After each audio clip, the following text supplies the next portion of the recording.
Table ronde. Je vais demander à nos deux premiers invités de me rejoindre. Cette table ronde 2020-2030, c'est demain. Quel accompagnement pour nos aînés? Quelle stratégie de santé pour le grand âge? On y va, on attaque. Je vais demander à Marianne Monchamp, la présidente de la NSA, de venir me retrouver. Bonjour madame, venez vous installer. Et à Stéphane Le Boulaert, conseiller scientifique au HCAM HCFEA, de venir me rejoindre. Bonjour, vous allez bien? Oui. Installez-vous, je vous en prie. Bonjour. Alors, je sais, Marianne, que vous avez attention aux femmes. Il y a des pièges dans la scène. Je le dis pour les autres intervenantes. Oui, on peut rester scotché. Vous avez un petit impératif qui vous obligera à nous quitter en cours de débat. Nous sommes quelques jours, 2 semaines très exactement, après la publication de la feuille de route de Madame Buzyn, de la ministre des Solidarités et de la Santé, où elle dévoilait donc ses premières mesures. On en parlera bien sûr en détail tout à l'heure avec tous nos invités, mais peut-être, je voudrais pour commencer, si vous voulez bien, Marianne Monchamp, que vous, en fait, en quelque sorte, que vous nous décriviez le paysage, les enjeux à court et à moyen terme. Le paysage est vaste. Et il y a un instant, nous avons eu, à la fois avec l'intervention du président Jean-Alain Marguerite et la contribution très éclairante d'Emmanuel Todt, nous avons eu, je crois, une idée de l'ampleur des travaux qui nous attendent.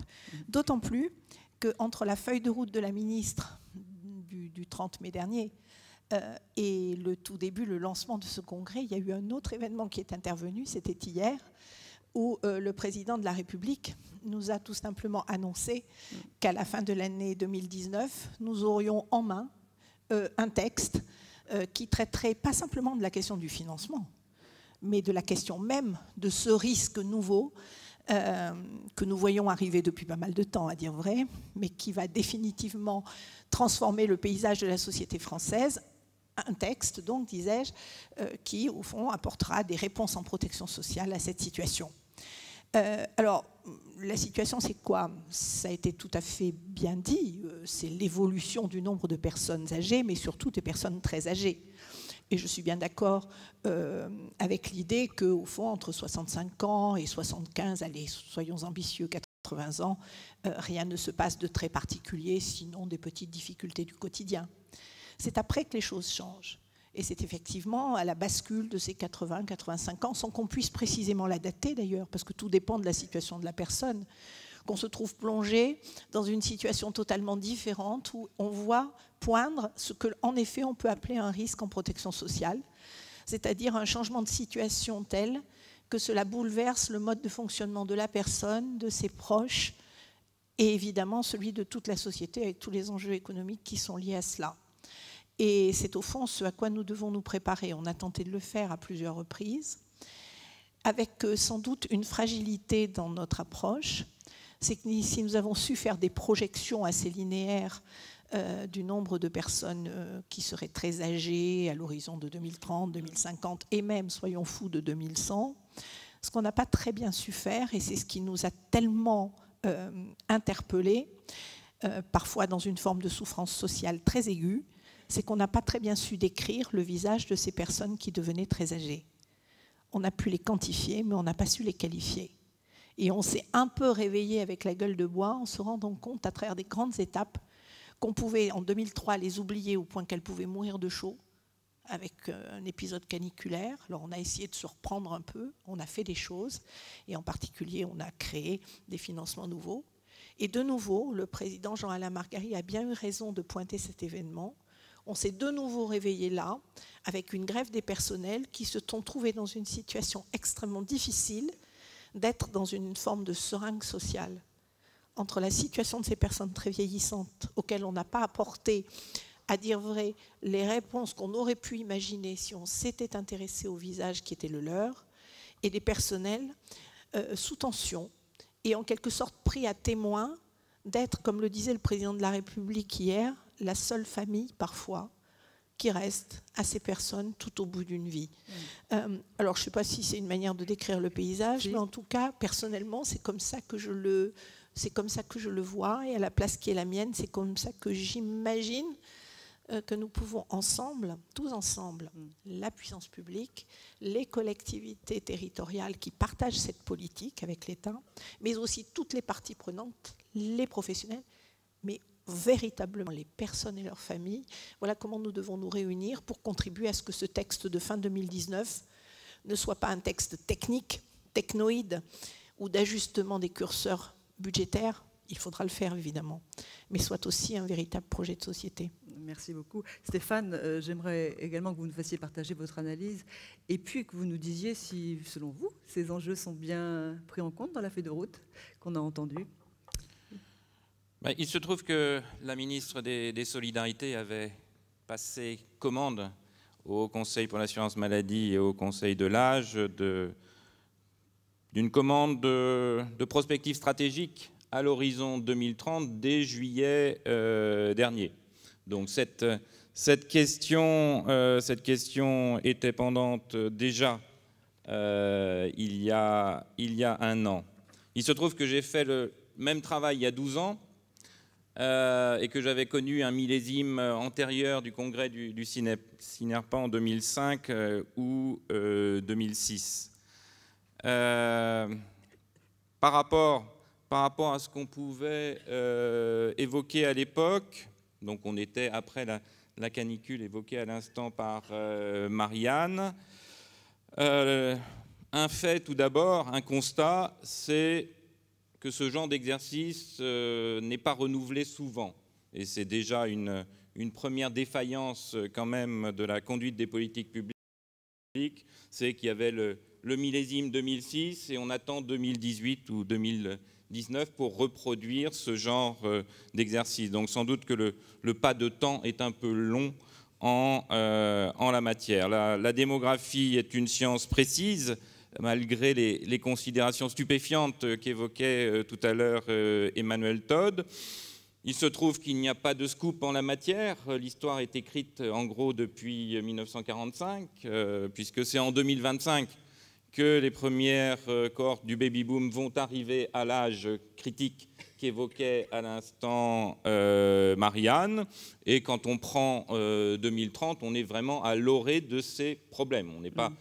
Ça va durer 30 ans. 2030, c'est le début de cette phase un peu compliquée. D'ailleurs, j'ai entendu pour la première fois, je ne la connaissais pas, cette expression de mur gériatrique.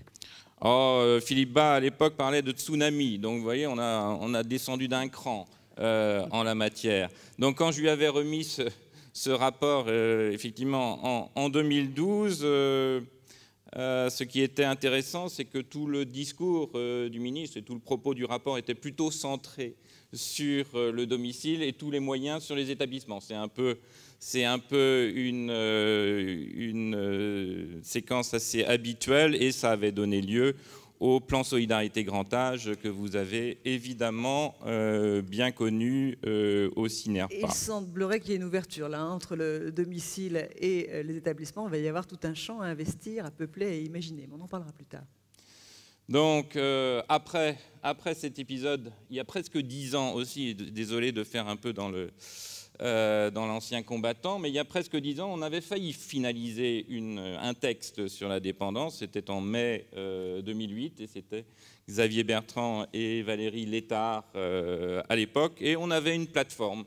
Alors, je ne sais pas ce que sera la plateforme de l'année prochaine, mais on avait une plateforme pour une réforme substantielle en matière de dépendance à cette époque. Après, qu'est-ce qu'on a eu ? Comme l'a dit votre président, on a eu un resserrement des moyens à la fin des années 2000, resserrement des moyens alors que la population se déformait, et des populations accueillies se déformaient et se déformaient vers des personnes plus dépendantes.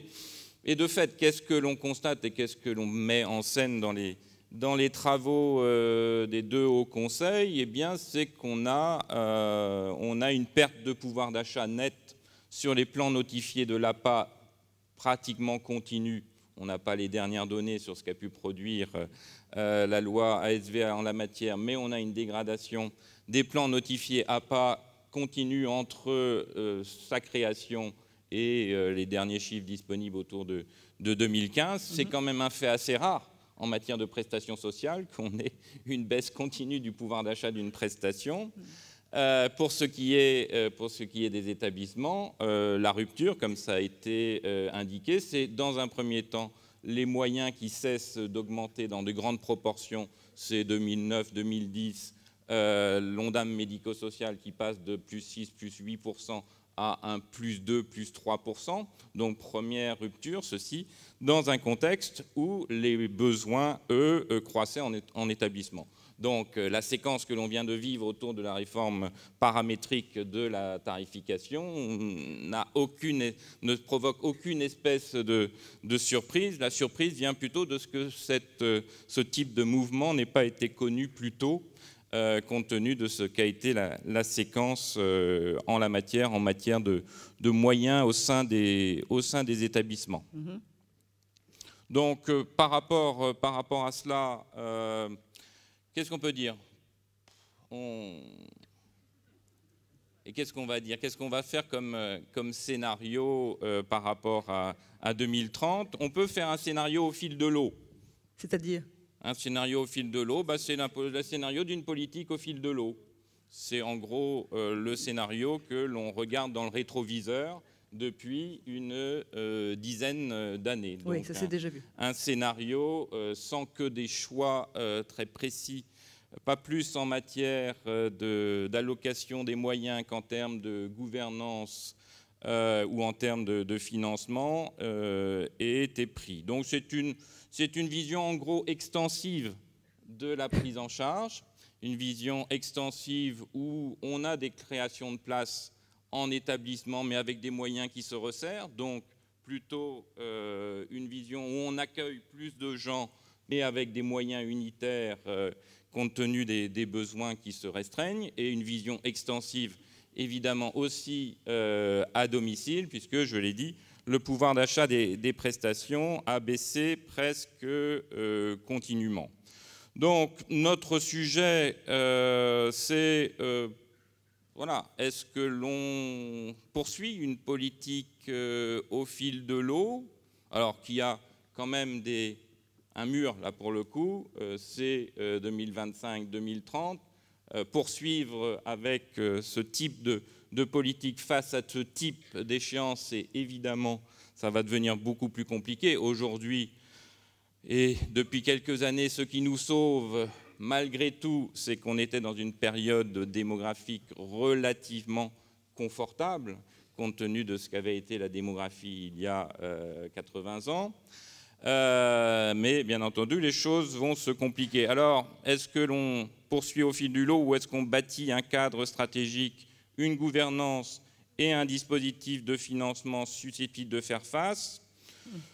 On a pu le marteler dans les différents travaux, mais on continuera de le faire. Le propos auquel nous invite la ministre à travers cet exercice de prospective stratégique à l'horizon 2030, c'est de rassembler un certain nombre de considérations que l'on a pu faire valoir de façon éparse jusqu'à présent. Là, on va faire un pack de ces considérations et introduire aussi un certain nombre de sujets qui, eux, apportent une dimension assez radicalement nouvelle. C'est en particulier à partir des travaux du CGET sur le vieillissement des territoires qui montrent des choses très intéressantes, assez vertigineuses en termes de conduite des politiques publiques, parce qu'on a aujourd'hui des territoires où la population âgée est très élevée, et parmi ces territoires, certains vont perdre en net de la population âgée, alors que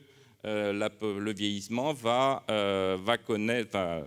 se déployer à l'échelle nationale. À l'inverse, on a des territoires jeunes aujourd'hui, mais qui vont connaître un vieillissement accéléré au cours de la période critique dont on parlait. C'est la deuxième couronne parisienne, par exemple. C'est quelque chose qui est très bien identifié depuis un certain nombre d'années. Le département de la Seine-et-Marne, par exemple, est assez typique en la matière. On a à gérer des choses qui vont devenir beaucoup plus complexes, parce que déjà faire de la projection stratégique ou de la prospective stratégique en ayant des données démographiques, épidémiologiques, des données sur les comportements c'est déjà pas simple et ça suppose de fabriquer un certain nombre d'hypothèses, mais là aussi, c'est là avec cette dimension territoriale, c'est le sens même de la programmation qui évolue et c'est notamment la raison pour laquelle la question de la gouvernance territoriale est et sera de plus en plus essentielle. Il est évidemment totalement invraisemblable de considérer qu'on pourrait faire de la planification stratégique au plan national pour prendre en charge valablement ces disparités territoriales qui, encore une fois, vont aller croissant et parfois renversent la situation d'un territoire d'une période à l'autre. Eh bien, je vous remercie tous les deux pour cette introduction. C'est le moment d'élargir le débat. On va demander aux autres intervenants de venir nous rejoindre. J'appelle Michel Lafourcade, directeur général de l'ARS Nouvelle-Aquitaine, à venir nous retrouver. Mathieu Klein, le président du conseil départemental de Meurthe-et-Moselle, Agnès Firmin-Lebaudot, qui est députée de Seine-Maritime, venez vous installer, merci beaucoup. Et puis la déléguée générale du CINERPA, Florence Arnez-Momé est avec nous, bien sûr, et Jean-Claude Bredinck. Bonjour, Jean-Claude Bredinck, directeur général d'Orpea Clinéa. Si vous voulez bien vous installer à cette table haute, je vous en remercie. Alors, je vous propose, si vous voulez, un débat en quelque sorte en deux parties, si vous voulez bien. La première qui serait consacrée aux mesures immédiates, celles qu'on a entendues dans cette feuille de route de Mme Buzyn, qui ont été commentées, et puis dans un deuxième temps, le modèle d'accompagnement, et puis évidemment, même si l'argent ne règle pas tout, il y contribue, le système de financement de la dépendance. Mais pour commencer, si vous voulez bien, je vous propose un rapide tour de table sur cette feuille de route. Peut-être commencer par vous, Madame la députée. D'ailleurs, je vous remercie d'être là. Je sais le rythme auquel les députés sont soumis. Vous étiez dans l'hémicycle hier soir jusqu'à 3h du matin. Vous y retournez ce soir parce qu'il y a projet de loi, formation, assurance chômage. Qu'est-ce que c'est? Et apprentissage, bien sûr. Donc merci d'être avec nous au rythme de 2 heures par nuit. Il fallait le souligner. Ça bosse à l'Assemblée nationale. Alors, sérieusement, votre regard sur ces premières mesures annoncées par Mme Buzyn il y a 2 semaines? Tout d'abord, se satisfaire, j'allais dire, d'un plan en 2 temps. Tout d'abord, l'urgence. La crise des EHPAD est urgente et donc il y a des mesures d'urgence. Et puis, cette feuille de route qui doit nous permettre, dans les prochaines semaines et dans les prochains mois, de travailler à la politique du grand âge. J'aime pas la formule au fil de l'eau. Je crois que malheureusement, au fil de l'eau, c'est ce qui a été fait depuis plusieurs années derrière. On a beaucoup mis sous le tapis. Et à un moment, à force de mettre sous le tapis, la poussière ressort, ou alors on ferme le couvercle et quand on l'ouvre, ça sort un petit peu. Donc je préfère le versus feuille de route. On réfléchit sur le modèle, mais ne pas réfléchir que sur le modèle, réfléchir aussi à comment on finance ce modèle. Et ça, je crois que c'est un peu le sens des annonces, en tout cas c'est ce que j'en ai compris, de la feuille de route de la ministre, et je trouve que c'est plutôt une bonne chose. Oui, et hier, on est en pleine actualité, la mutualité, le congrès, annonce du président. Et donc, j'allais dire, c'est le deuxième effet qui se coule, et plutôt la bonne surprise d'une annonce très claire hier de la part du président de la République, du 5e risque, de la Saint-Pamanche, et de la réflexion. Donc je crois que maintenant, les chantiers sont lancés. Et je rejoins le président, puisque nous avons l'occasion d'en échanger. Je crois que cette crise des EHPAD a été bénéfique parce que très clairement, elle a remis au-dessus de la pile ce sujet, sans doute un peu plus vite que prévu. Mathieu Klein, donc je rappelle, vous présidez le conseil départemental de Meurthe-et-Moselle, et il y a une attente, évidemment, à l'échelle du département. Oui, évidemment, il y a une attente très forte. Et pour moi, la crise des EHPAD que nous avons évoquée tout à l'heure, elle vient de très loin. C'est-à-dire que c'est un symptôme qui s'est exprimé là, ces dernières semaines, dans certains EHPAD. Mais comme cela a été très bien dit par Emmanuel Todt tout à l'heure, tout ce qui arrive aujourd'hui était largement prévu. Et nous sommes pris finalement dans un défaut qui est un défaut. Alors est-ce que c'est une particularité de la France? Je n'en suis pas sûr. Mais en tout cas, c'est une caractéristique de nos politiques publiques. Ce n'est pas le défaut d'anticipation, c'est le fait de ne pas aujourd'hui pouvoir mettre à plat vraiment la question dans sa globalité. Alors la feuille de route peut y contribuer, moi c'est ce que je souhaite, c'est le vœu que je formule. Le 5e risque peut aussi être une réponse. J'ai quand même la réserve, non pas sur le 5e risque, mais d'une arlésienne, parce que ça fait quand même un certain temps que cette idée du financement d'un nouveau risque est sur la table. Il est intéressant de voir que le président de la République la porte aujourd'hui. Il va être très très urgent de savoir de quelle manière celui-ci sera financé. Parce que nous voyons bien aujourd'hui, ne serait-ce que par exemple à l'échelle de la répartition des responsabilités entre l'État et les départements sur le financement de l'APA, à quel point le déséquilibre n'a fait que se creuser. On est parti au moment de la création de l'APA de 50-50 à la louche. On est aujourd'hui à 2 tiers, 1 tiers. Alors il y a eu des correctifs ces dernières années, les différentes dispositions qui ont été prises, notamment dans la loi ASV, qui n'est pas à jeter, j'allais dire, avec le bébé et l'eau du bain. Il faut aussi mesurer que des efforts ont été faits pour permettre notamment une meilleure prise en charge de la dépendance, mais à l'évidence, le compte n'y est pas aujourd'hui. Michel Laforcade, quelle est votre opinion sur le sujet, l'arlésienne, le danger de l'arlésienne? Ça vous parle en réponse? Je ne sais pas si j'ai une opinion sur l'arlésienne, mais je voudrais simplement dire que toutes ces annonces vues de mon poste, finalement, m'amènent à deux sentiments. Le premier sentiment, c'est qu'il y a des éléments très concrets qui permettent en particulier aux ARS de commencer tout de suite leur mise en œuvre. Et je pense que là, on peut répondre à une vraie attente de l'ensemble des professionnels. Prenons l'exemple de la télémédecine, par exemple. On en parlera, oui. Voilà, quelque chose de très concret qui va nous permettre de démarrer tout de suite avec une généralisation pour les années à venir. Idem pour les infirmières d'astreinte la nuit. Là aussi, nous pouvons démarrer par des appels à candidature dès maintenant ou reprendre ce que nous faisions les années précédentes. Et puis, le deuxième point, c'est que nous avons aussi un peu de temps, pas trop, mais un peu de temps devant nous, jusqu'à 2019 donc, pour bien tenir compte des évaluations de tous les systèmes mis en place ces dernières années. Nous avons une petite tendance dans notre beau pays de temps en temps à nous contenter d'expérimenter, parfois d'évaluer très positivement, sans tenir compte de l'évaluation positive de cette dynamique et de cette expérience. Donc je compte bien, au titre des ARS, participer à cette évaluation pour nourrir effectivement toute la problématique jusqu'en 2019. Alors je vais revenir vers vous pour examiner très vite les mesures concrètes, mais je voudrais d'abord donner la parole à Florence. Je vous ai entendu sur une radio que je connais bien, RTL, vous avez réagi du tac au tac quand on a entendu la feuille de route de Madame Buzyn. Votre sentiment, vous êtes dit rassuré et en même temps constaté que c'était des mesures un peu épado-centrées ou... Alors, déjà, on a été satisfait de cette feuille de route. Ouais. Je rappelle d'ailleurs qu'elle a été livrée à l'issue d'une journée assez nouvelle et assez extraordinaire qu'on a vécue à la CNSA, où la CNSA, sous l'égide de Marianne Monchamp, a réuni pour quasiment la première fois. Nous, on a été à la première réunion en 2005. On était membre du Conseil dès 2005. On n'a jamais eu ce type de réunion, réunissant 80 départements, une dizaine d'ARS, les professionnels du Conseil, pour véritablement échanger sur les disparités locales, sur justement les tuyaux d'orgue, sur les autorisations en tuyaux d'orgue avec les financements en tuyaux d'orgue, sur cette nécessité d'ouvrir justement sur une plateforme gérontologique où on pourrait avoir différentes offres, différents services.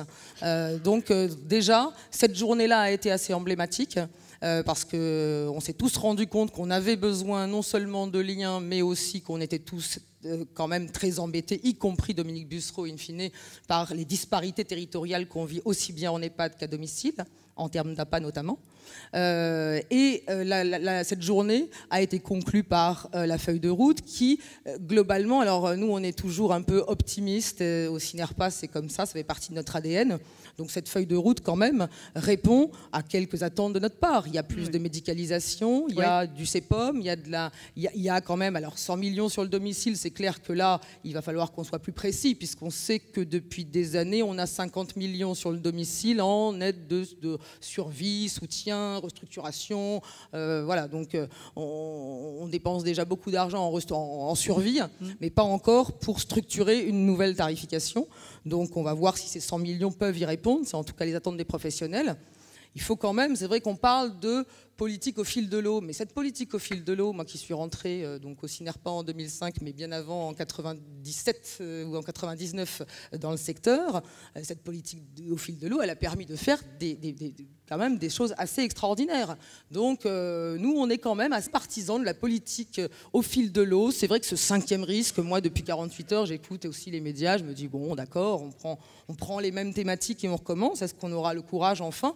Mais pour voilà, l'Arlésienne, oui, pour 5e risque, voilà, à voir, mais on n'est pas convaincu qu'on ira dans une aussi grande réforme. Pour autant, la feuille de route, 3 blocs qui répondent assez clairement à nos besoins: de la médicalisation, plus de médicalisation en EHPAD, de l'aide à domicile plus structurée, du soin à domicile plus structuré, un plan métier, très très important pour nous, et puis des réponses sur l'aide sociale, gros sujet, l'aide sociale que la Cour des comptes avait déjà demandé à Marisol Touraine de régler, qui n'avait pas été réglée. Donc y aura-t-il réforme ou pas de l'aide sociale? Et puis 3e bloc, financement de la dépendance à l'horizon 2030-2060 dans un contexte de triplement des plus de 85 ans.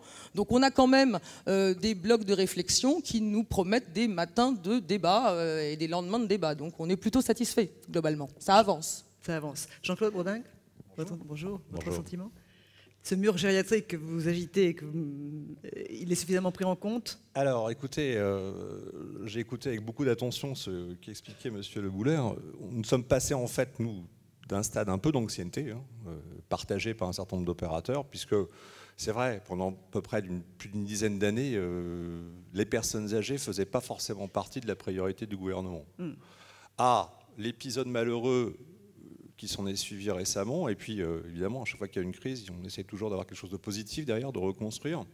Finalement quelque chose de beaucoup plus rassurant, comme l'évoquait Florence, de structurer avec des axes à court terme, 2018, plus long terme, 2019, 2020, et moyen terme, donc on va devoir travailler là-dessus. Et puis surtout en restant vigilant, parce que les chiffres, on les connaît un peu. Nous, on n'a jamais parlé d'1,6 million de personnes âgées de plus de 85 ans. C'est les chiffres qui datent. C'est 2,1 millions. 600 000 personnes, c'est quand même pas rien. C'est 85% du nombre de lits du secteur des EHPAD. Oui. Juste pour les EHPAD. Donc là, on voit bien sur le terrain la difficulté qu'on a à la fois de recrutement, de personnel, de prise en charge de personnes de plus en plus médicalisées, de difficultés à pouvoir hospitaliser, de difficultés à appeler un médecin. On le voit depuis quelques années. Donc ces mesures-là vont nous rassurer, mais il va falloir effectivement beaucoup bosser dans les mois qui viennent. Mais on est là pour ça. Alors, moi, je vais beaucoup marcher dans l'heure qui vient. Mais on va examiner en détail ces mesures. Les infirmières, l'astreinte d'infirmières mutualisée entre plusieurs établissements qui va donc être généralisée. Votre sentiment sur cette mesure ? Michel Laforcade. Là aussi, comment ça va se passer en Nouvelle-Aquitaine ? Nous sortons d'une phase d'expérimentation puisqu'on a expérimenté ce dispositif, notamment à partir de tout ce qu'on appelait, ce qu'on appelle encore PAERPA. Nous sortons donc d'une simple phase d'expérimentation qui a plutôt été évaluée positivement pour aller vers une forme de généralisation, puisqu'il y a déjà des sommes substantielles, 10 millions, vous le savez, qui sont prévues en 2018 et qui seront sanctuarisées en 2019 et 2020. Une fois de plus, inspirons-nous de la phase d'évaluation que nous avons pu mener. Notamment au titre de ce dispositif PAERPA, nous avons vu à quel point, lorsque dans une commune, pour 4 ou 5 EHPAD, ce dispositif d'infirmière d'astreinte était prévu, il était efficace pour éviter les hospitalisations tout court et au minimum pour éviter les hospitalisations les plus délétères, c'est-à-dire les hospitalisations nocturnes. Donc voilà encore une fois un exemple là aussi de sédimentation de politique en ayant, me semble-t-il, le souhait, le bon goût, je dirais même, d'utiliser les expériences précédentes. Et puis, je terminerai là aussi, peut-être en ayant des éléments en direction du domicile, puisque le même dispositif a démontré aussi que lorsque nous réservons des chambres d'urgence dans les EHPAD, qui servent de sas entre la sortie de l'hôpital et le retour dans le domicile, nous pouvons profiter de cette période pour que l'étayage du retour à domicile puisse se mettre en place. Et voilà un exemple là aussi de participation des EHPAD à cette logique de parcours, notamment entre l'hôpital et le domicile. Alors, on va être obligé, merci, on va être obligé de libérer Marianne Monchamp, qui malheureusement, je le disais tout à l'heure, a un impératif et nous quitte dans quelques minutes. Mais avant de partir, je voudrais vous entendre sur... je sais que vous voulez solliciter toutes les énergies. La loi, elle est ouverte, il faut la faire, il faut contribuer, il faut y participer. Oui, c'est saisissant ce que vient de dire Michel Laforcade. À travers l'exemple des infirmières de nuit, en fait, on se rend compte qu'à la fois, évidemment, il s'agit d'un point très utile, indispensable, je dirais, au confort de nos concitoyens, mais aussi à la vie des EHPAD. Le retour à l'hôpital dans de mauvaises conditions en urgence, c'est une rupture qui ensuite amène à d'autres ruptures. Mais en tirant le fil de cet exemple et de cette illustration, on voit bien comment, au fond, vous êtes invités, chacun d'entre vous, avec à la tête de vos établissements et dans les responsabilités qui sont les vôtres, à participer du dessin de cette organisation future. Vous détenez, par votre expertise, par votre connaissance des sujets, à la fois pour les personnels, mais aussi pour les personnes que vous accueillez, vous détenez une expertise indispensable pour le dessin législatif futur. Et on voit qu'il est fait de continuum, il est fait de transversalité, il est fait d'une approche toute différente du pilotage et de la gouvernance, le dialogue avec les agences régionales de santé, le dialogue avec les conseils départementaux, dans cette vision en transversalité. C'est ce qui doit absolument sous-tendre le travail législatif à venir. Si nous passons à côté de cette grande ambition, il y a fort à parier que dans une dizaine d'années, comme dirait Stéphane Le Bouler, nous aurons une clause de revoyure et nous nous dirons qu'il faut mettre de nouveau en place un chantier, bien sûr, que nous aurons à le faire s'il faut actualiser les choses. Mais l'enjeu, il est véritablement l'enjeu de la transformation de notre système de protection sociale, en cessant d'opposer le domicile, l'établissement, l'hôpital. Car au fond, vous avez entre vos mains la capacité à produire ces réponses concertées, intelligentes, attentives aux attentes de nos concitoyens. Il était quand même saisissant, lui aussi, ce rapport du Conseil consultatif national d'éthique. Il a créé un électrochoc extrêmement fort, on le voit bien. C'était faux ce qui était dit ? La ghettoisation ? Ça n'est pas faux, c'est brutal. Et de cette brutalité, il faut, je crois, tirer quelque chose, il faut tirer un élan positif, qui est précisément dans la construction, je dirais moins de ce risque, au fond, mais que de cette grande réponse en protection sociale pour les personnes âgées qui se trouvent en situation de fragilité, de vulnérabilité et, comme on dit, de perte d'autonomie. Merci. Vous avez le temps d'écouter la réponse de notre députée qui est présente sur le plateau. Toujours, sur ce travail législatif. Toujours. Non, dit le directeur de cabinet. Bon, alors on vous fera une petite fiche. Agnès. C'est pas grave, Marianne, je te raconterai. En tout cas, on écoutera avec plaisir. Merci beaucoup, Marianne. Merci de votre intervention. Merci. Alors, sur ce travail législatif, Madame Firmin-Lebaudot.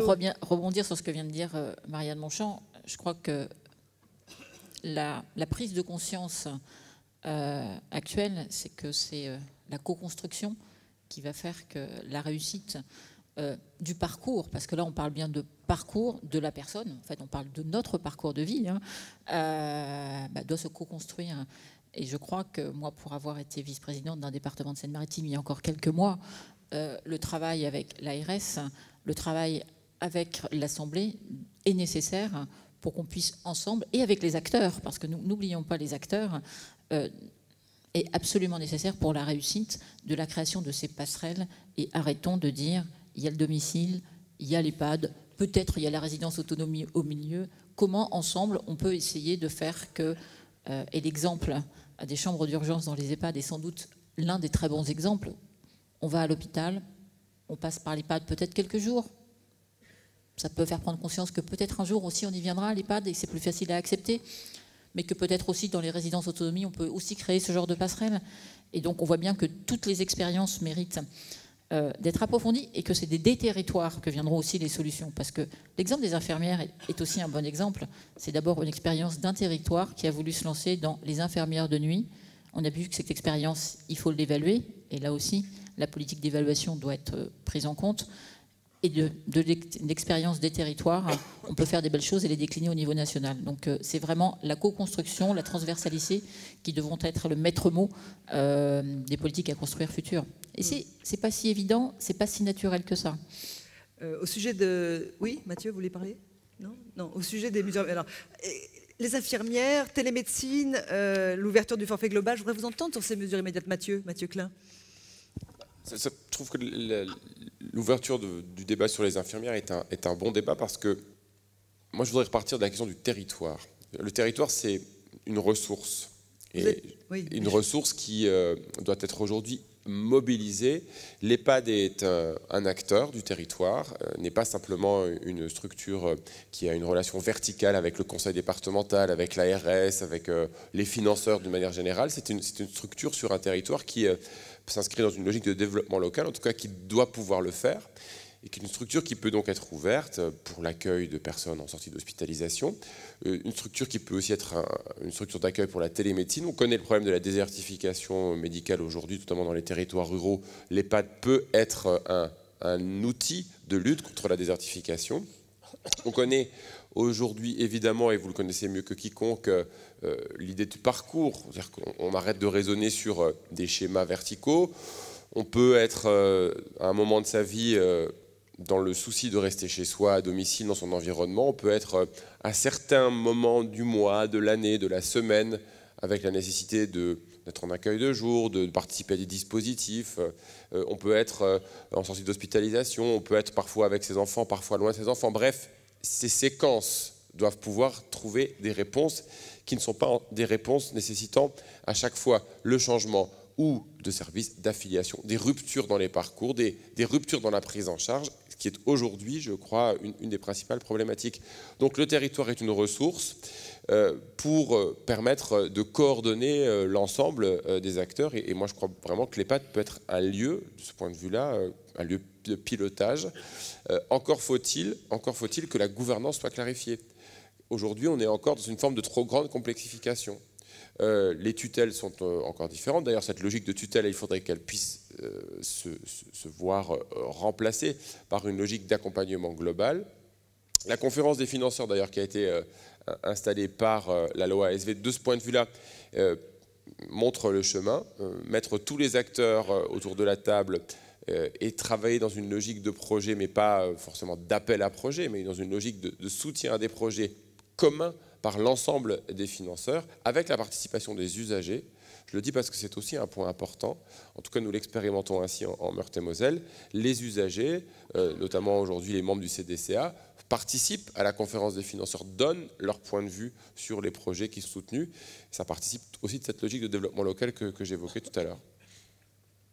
Alors, il y a des mesures, on a dit tout à l'heure, la crise dans les EHPAD finalement a sans doute accéléré cette feuille de route de Madame Buzyn. On s'attache à la QVT, c'est important, les personnels sont crispés, un peu à bout de souffle, ils ont montré leurs limites. Donc on veut chercher à améliorer la qualité de vie au travail et des actions vont être multipliées. La QVT, c'est un outil indispensable à mettre en place dans les établissements ?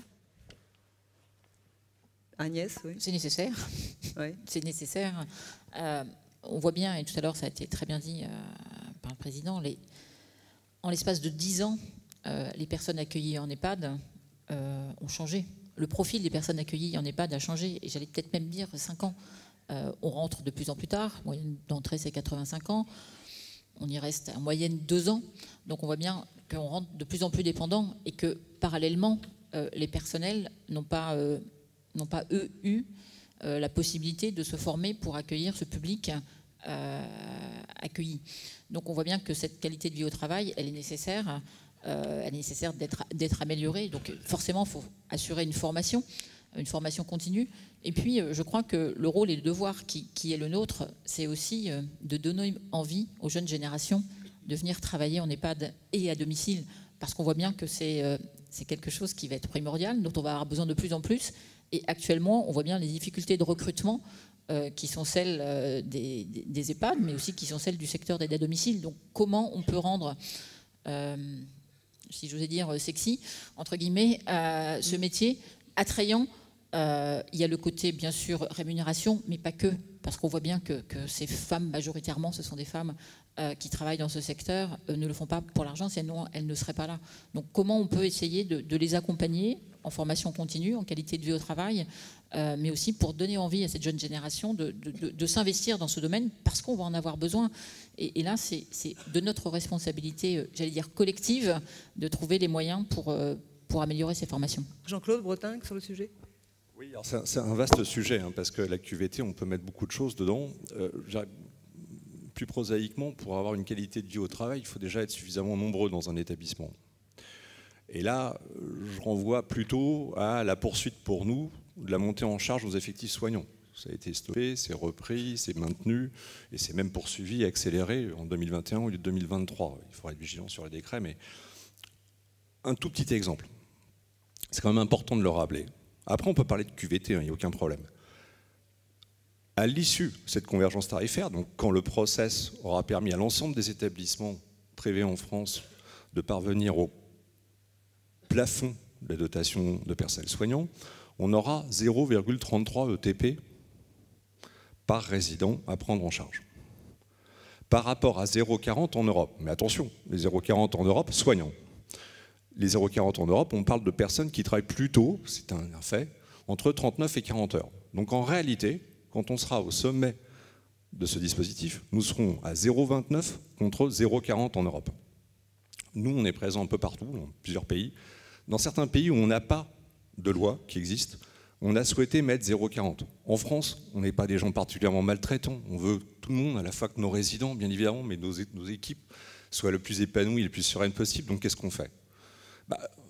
Ça répond un peu à ce que vous évoquiez, Madame la députée. On met du personnel qui n'est pas forcément soignant. Et là, on a un problème. Parce que ces personnels-là ne sont pas reconnus. Or, on a la capacité de les diplômer. D'ailleurs, certains d'entre nous délivrent des diplômes d'État déjà, d'aides-soignants. Mais on a un problème. On est un peu comme devant un gosse, devant son premier escalier. Il faut lui apprendre à monter les marches. Tout le monde ne peut pas prétendre à rentrer dans une école d'aide-soignant. Tout le monde ne peut pas prétendre à rentrer dans une école et préparer le concours pour et devenir aide-soignante. Et pourtant, on a des salariés qui sont chez nous depuis 5, 6, 8 ans. On a tous les modules de formation, c'est un process itératif. Alors qu'est-ce qu'on fait? On essaie de trouver des solutions, on réutilise celles qui nous ont été imposées depuis les années 70, avec les diplômes tels qu'ils sont aujourd'hui, tels qu'ils existent aujourd'hui. Est-ce que quelqu'un aura l'audace peut-être un tout petit peu de bousculer la table, peut-être pas de la renverser entièrement, mais de la bousculer, et de se dire, ben voilà, on a quand même, nous, un job à faire, et on a une possibilité impressionnante de pouvoir remettre en route un ascenseur social. On le fait ou on ne le fait pas? On est capable de diplômer ces gens-là, leur proposer des carrières ou pas? On a créé 20 000 emplois en 10 ans. 20 000 emplois, parlons chiffres sérieusement. 20 000 emplois en France en 10 ans. Simplement notre société. On peut en créer combien d'autres? C'est pas de ça, après tout, dont les personnes âgées ont besoin.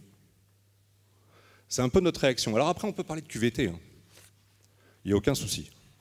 Mais lorsqu'un inspecteur du travail, il m'était donné d'en rencontrer encore l'autre jour, me parle de QVT, moi je lui parle des textes de loi. Je lui parle de son application concrète sur le terrain. Voilà. Pardonnez-moi. Je vous en prie. Michel Laforcade, votre réponse. Quitte à enfoncer une porte ouverte, mais je voudrais redire à quel point, vu d'une ARS, il y a partie liée entre la qualité de vie au travail des professionnels et la qualité d'accueil des résidents. C'est un truisme de le rappeler, mais nous n'avons pas systématiquement en tête, quand même, je dois le confesser, dans nos politiques, cette liaison permanente. Liaison permanente qu'on observe dans les moments de paroxysme les plus douloureux, en particulier les moments de maltraitance dans un établissement, où on voit que la plupart du temps, c'était une personne en grande difficulté elle-même qui s'avère, j'ai presque envie de dire, inconsciemment maltraitante.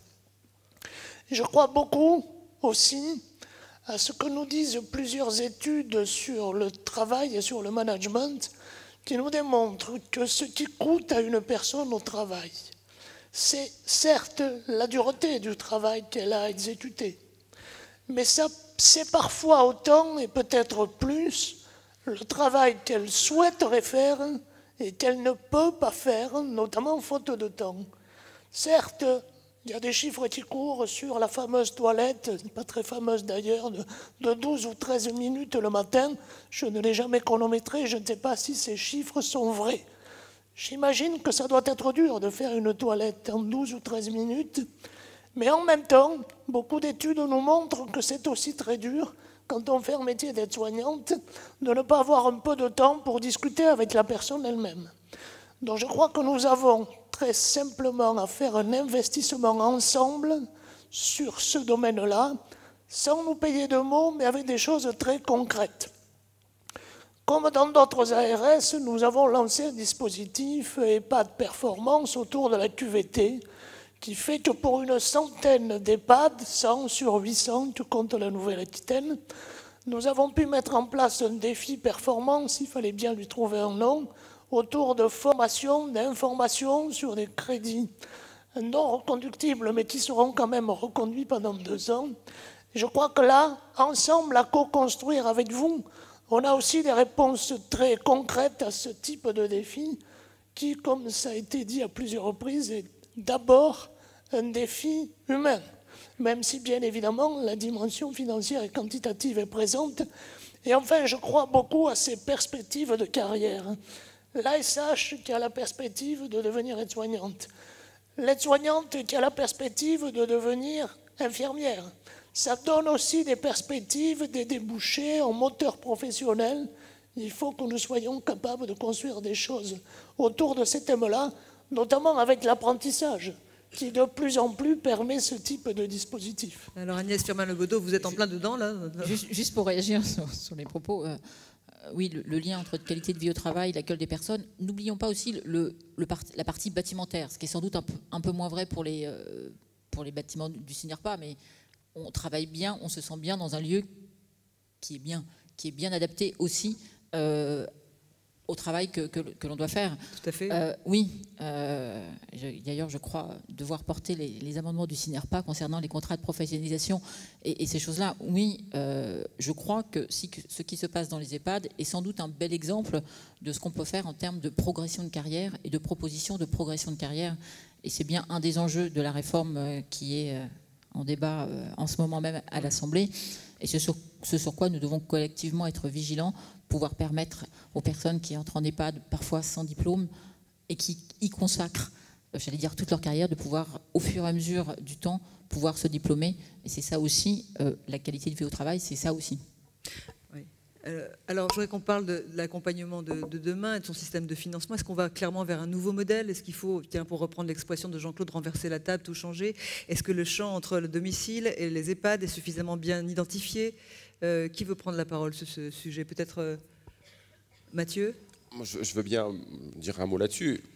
Justement, le cloisonnement aujourd'hui que nous constatons dans la mise en œuvre dans des dispositifs, c'est aussi un cloisonnement des financements. Ça n'est plus adapté. Enfin, de ce point de vue-là, si le débat sur le 5e risque s'ouvre et débouche sur la prise en compte aujourd'hui du parcours de vie d'une personne, et non plus, comme je le disais tout à l'heure, en tuyau d'orgue, selon la nature des prestations qui lui sont délivrées ou qu'elle souhaite, eh bien, les dispositifs de financement qui vont bien, eh bien, oui, nous aurons progressé.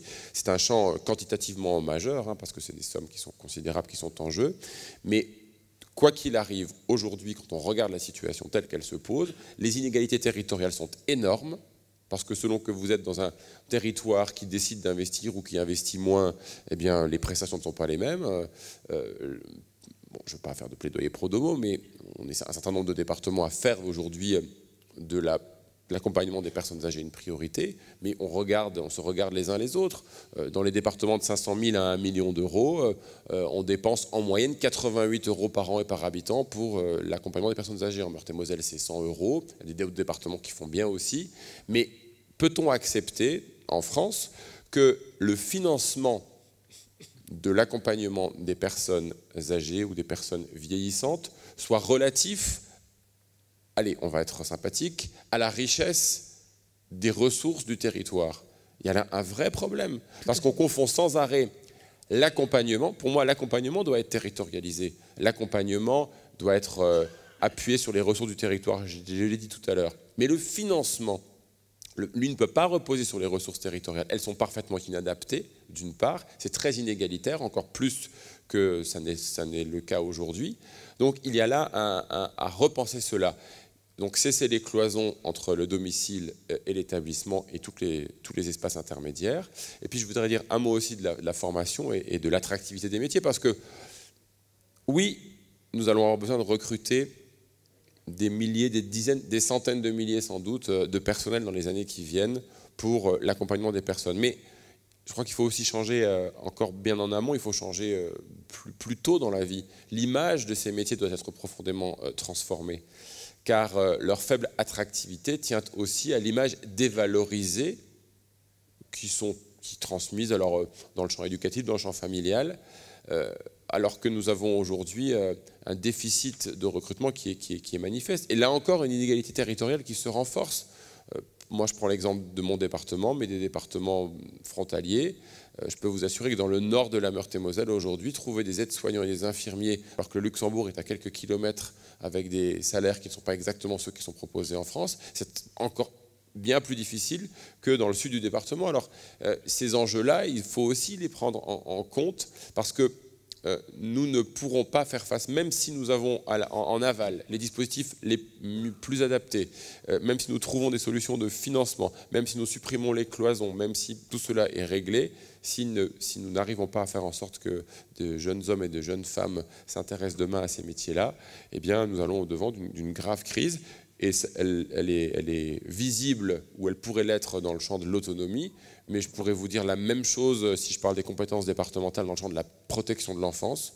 C'est un autre champ sur lequel nous avons des difficultés similaires, pas exactement de même nature, mais similaires, et je suis persuadé qu'en tirant ce fil, on pourrait aller très loin. Oui. Jean-Claude, un mot sur cette question des inégalités des territoires, qui est juste? Alors, c'est quelque chose qui est historique. Évidemment, les besoins doivent être exprimés au plus près des territoires. Tout à l'heure, Jean-Alain, je crois, soulignait les appels à projets, où finalement, ils ont eu peu d'écho chez nous, puisque généralement, c'est des projets extrêmement locaux, parfaitement, décriant parfaitement un besoin, mais historique, mais qui ne correspond pas vraiment à l'ère du temps. Aujourd'hui, vous expliquiez tout à l'heure, Monsieur le Président, que pour créer un établissement, on a un raisonnement en silo.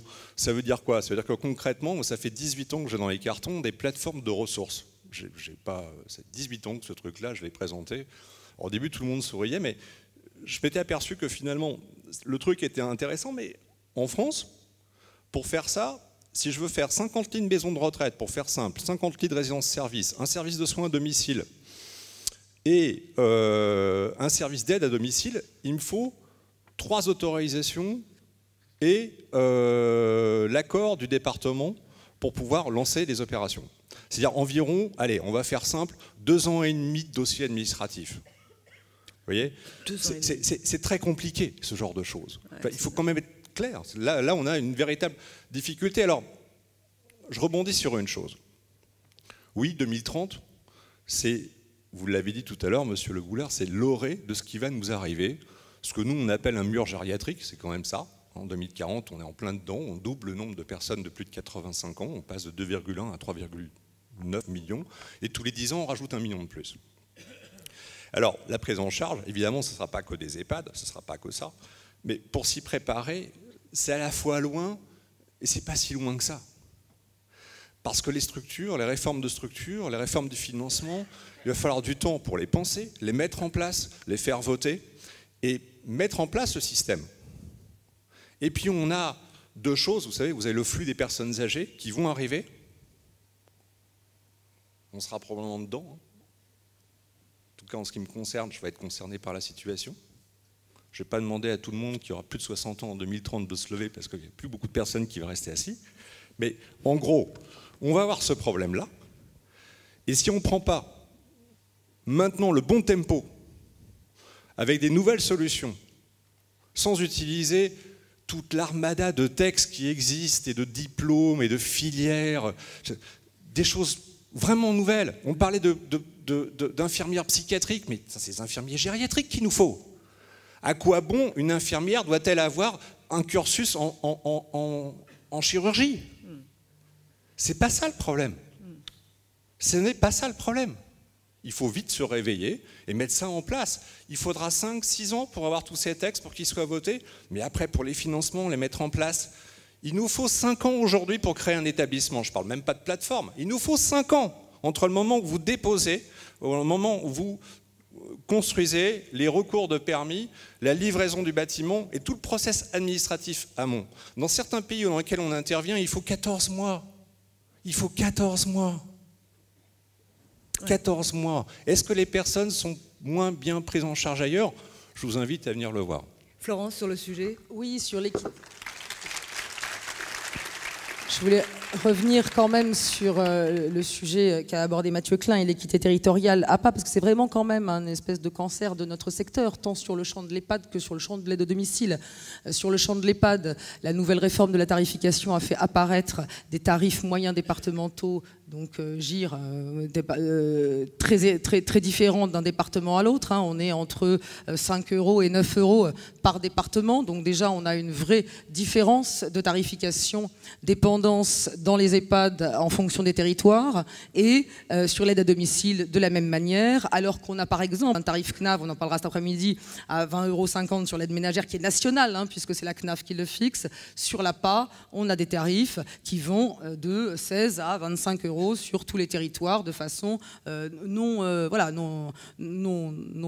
critérisée. On n'a pas de critères, c'est effectivement en fonction de chaque politique locale. Donc la grande question que les professionnels se posent aujourd'hui, c'est est-ce que dans la loi, dans les parlementaires, Monsieur Le Boulher, qui peut faire quelque chose pour nous? Comment voyez-vous la mise en place, j'ose le dire, d'un tarif APA national, au moins sur l'aide à domicile, peut-être sur le champ de l'EHPAD, enfin, qu'on ait une référence nationale qui permette d'éviter les différentiels de 5 € par exemple par tarif et par département, et par jour, et par résident.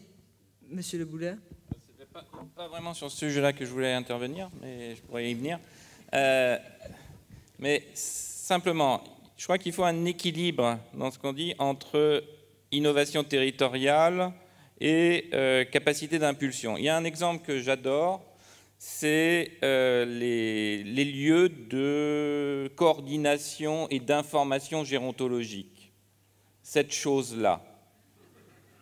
La Fondation Médéric Alzheimer fait régulièrement le recensement de ces outils, de ces dispositifs. Elle en a recensé 1123.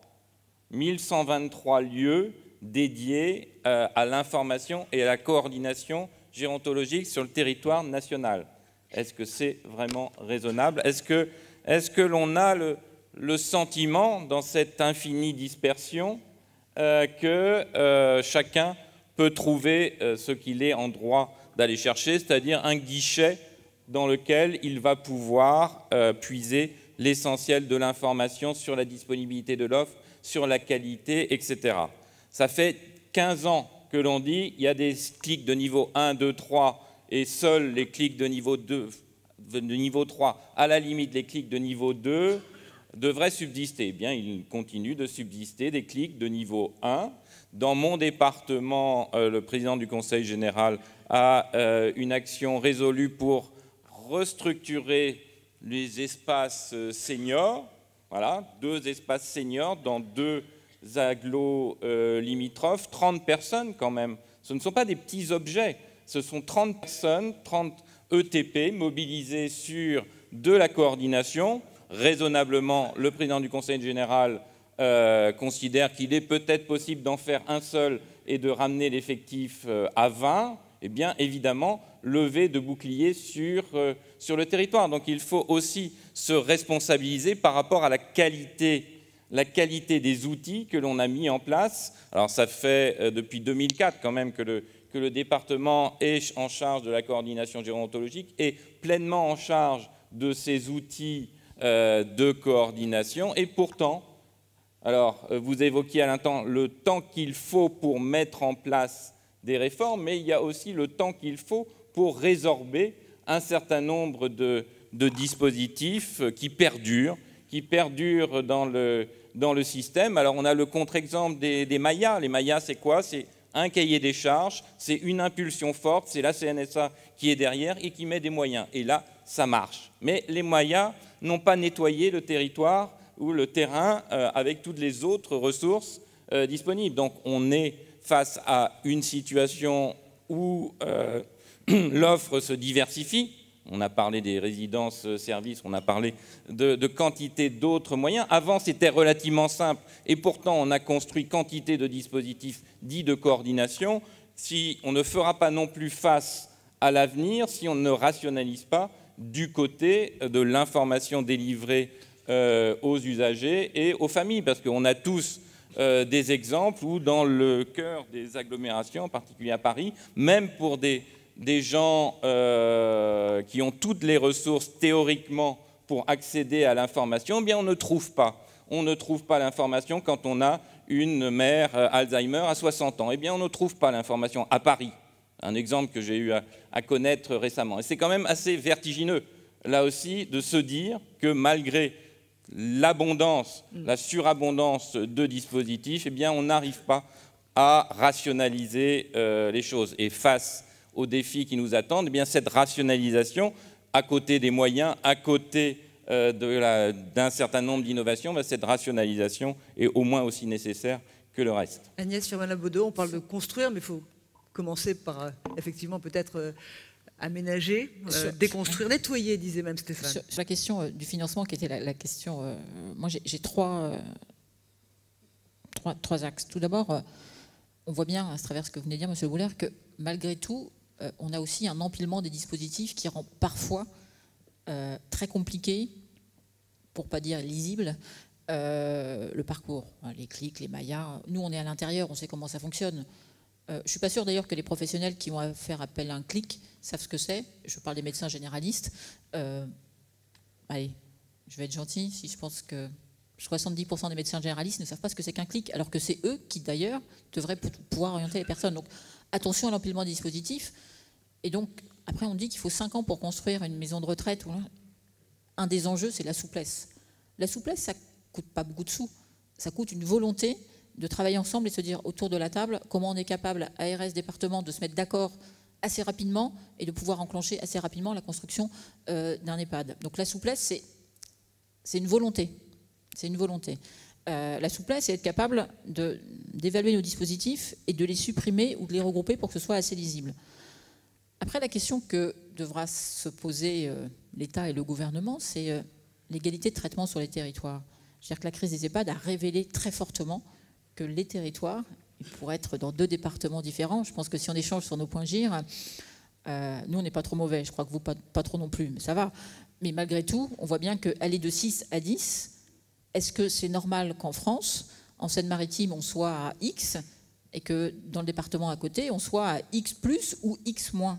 Est-ce que l'État peut tolérer ça? Accessoirement, dans le rapport que nous avons produit avec ma collègue Charlotte Lecoq, nous avons émis l'idée d'un GIR national. Je crois qu'il faut se poser la question, qu'il est temps de se poser la question, puisqu'on va réfléchir au financement. Après, comment tout ça s'articule entre l'État, la CNSA et les départements? Mais je crois qu'il faut vraiment se poser la question, est-ce que nous souhaitons que toutes les personnes en situation de dépendance soient traitées de la même façon sur le territoire français? À mon avis, c'est une des premières questions à laquelle il faudra répondre. Et puis le financement de la dépendance et du maintien dans l'autonomie. Moi, je préfère parler du maintien dans l'autonomie que de la perte d'autonomie. C'est plus positif. La réponse, elle ne peut pas être unique. Qu'est-ce qu'on met derrière le 5e risque? Ça veut tout dire et rien dire à la fois. C'est le chantier qui est ouvert, le chantier auquel on devra tous collectivement participer. La réponse, elle doit être multifactorielle. Évidemment, elle ne peut pas être unique. Je ne crois pas. Et puis, juste dire un petit mot sur le décloisonnement. On est tous d'accord qu'il faut décloisonner. Avant de décloisonner, il va se passer un petit peu de temps. Moi, je reviens sur l'urgence du secteur du maintien à domicile et les services d'aide à domicile. Je crois que très rapidement, il faudra aussi apporter des solutions. Je ne sais pas si l'appât à domicile est toujours le bon moyen. Plus j'y pense, plus je me dis que non. Je pense qu'il va falloir aussi réfléchir à peut-être un autre mode de financement du maintien à domicile, parce que le taux horaire de l'appât fait que je pense que le secteur d'aide à domicile, le modèle économique n'est plus adapté, et que là aussi, c'est un travail à court terme, mais aussi à moyen terme, pour qu'on puisse maintenir à domicile, puisque c'est un des axes sur lesquels on va devoir travailler. Stéphane, vous vouliez ajouter un mot?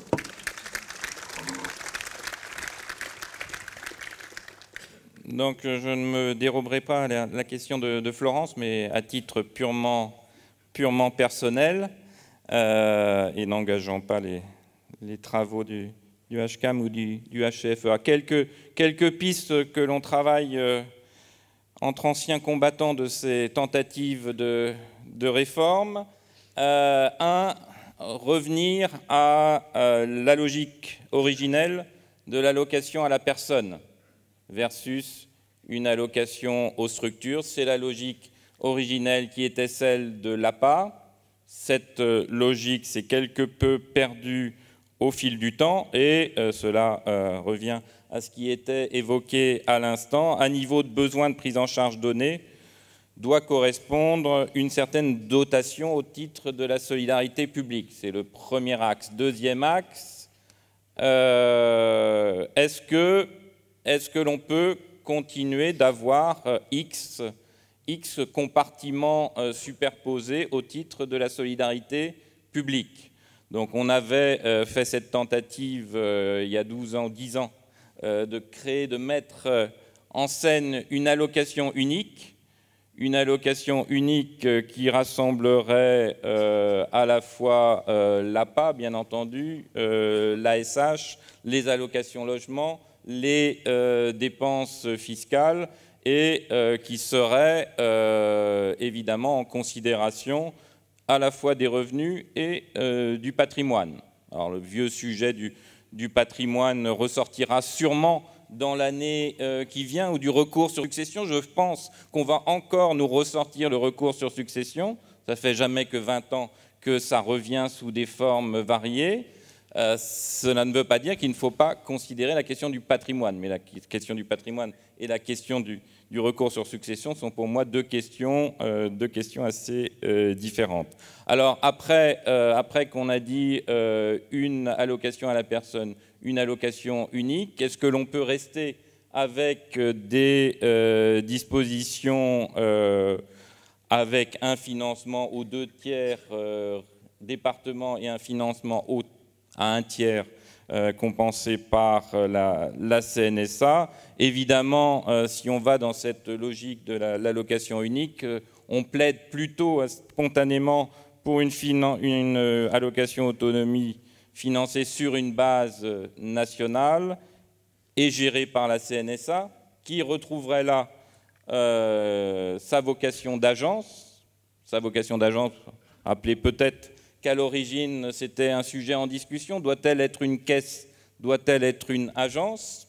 On a toujours eu cette ambiguïté. Au fil du temps, elle est revenue du côté de la caisse.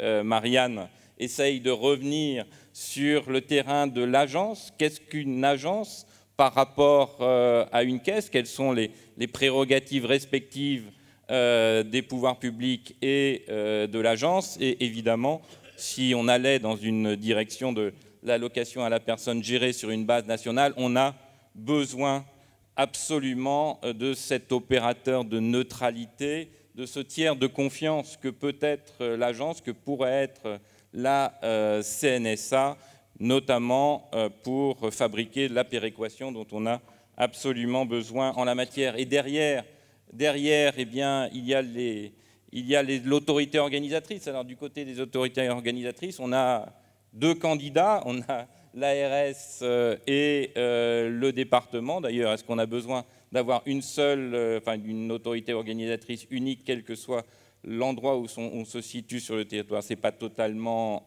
évident. Ça revient à la question qu'on avait vendue, à la disposition qu'on avait vendue à Philippe Bas en 2006 et qui n'a jamais eu le début de commencement de mise en application alors que le ministre l'avait dit, c'est-à-dire la délégation d'enveloppe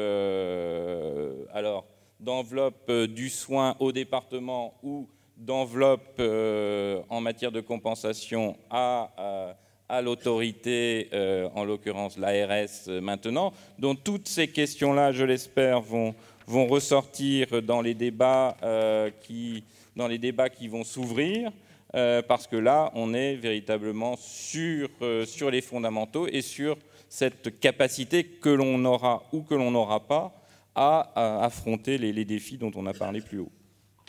Merci de nous révéler ces quelques pistes en début de congrès. Oui, non mais personnel. Mathieu, une réaction? Est-ce que vous venez d'entendre? Moi, je suis partisan, je ne prétends pas là m'exprimer au nom de la majorité des présidents de conseils départementaux, mais moi, je suis partisan de longue date d'une clarification entre ce qui relève du financement de la solidarité nationale et ce qui relève de l'accompagnement des personnes. Et la confusion, d'ailleurs, qu'on voit dans le RSA, qu'on voit dans l'APA, et puis dans une moindre mesure dans la PCH, fait qu'aujourd'hui, le paradoxe, c'est que les conseils départementaux, depuis la création de l'APA ou le transfert du RMI en 2004, la création de l'APA c'était en 2002 je crois, ont vu finalement leurs moyens se diriger de plus en plus vers le financement de l'allocation et de moins en moins, je suis très schématique mais c'est pour aller vite, dans l'accompagnement des personnes. Et ça, c'est une situation qui n'est plus tenable. Alors pour les raisons démographiques qu'on a évoquées, d'inégalité territoriale, et parce que de toute façon, ça ne répond pas aux besoins. Et ça crée des inégalités qui ne sont pas supportables. Et donc moi, je partage l'idée de définition d'un cadre à agir national, de règles de financement qui pourraient tout à fait être sous la responsabilité de la CNSA, ça ne me pose aucun problème, parce que je ne vois pas, et le problème c'est qu'on évoque ça comme une espèce de concurrence potentielle entre les départements, les collectivités et l'État à travers ou la CNSA ou les agences régionales de santé, mais moi je ne vois pas de concurrence. Les collectivités territoriales et les départements ont leur rôle et leur responsabilité, leur plus-value, la plus-value de la décentralisation, c'est l'accompagnement des personnes, c'est la coordination des dispositifs sur les territoires, c'est le faire travailler ensemble, c'est de faire en sorte que les travailleurs sociaux, celles et ceux qui sont au quotidien au contact à la fois des établissements, des associations et des personnes, puissent se concentrer sur l'accompagnement du parcours. Et les moyens que moi je veux pouvoir consacrer en tant que président de département aux politiques de l'autonomie, ils doivent être là. Mais une fois qu'on a dit ça, c'est l'État qui va se retrouver devant une difficulté majeure. Parce que ce sont des règles non écrites. Si vous voulez, aujourd'hui, la participation, le niveau de participation de l'État au financement de l'APA relève d'une règle non écrite, d'une situation budgétaire votée chaque année. Donc, si demain l'État dit, bon, très bien, ok, on va donc définir un point national et reprendre le financement, nous, on va avoir tendance à dire, ok, mais non, on en revient au point de départ, c'est-à-dire que vous reprenez, on vous rend jusqu'à la concurrence de 50% de recettes pour que vous fassiez, mais il va falloir que l'État trouve le reste.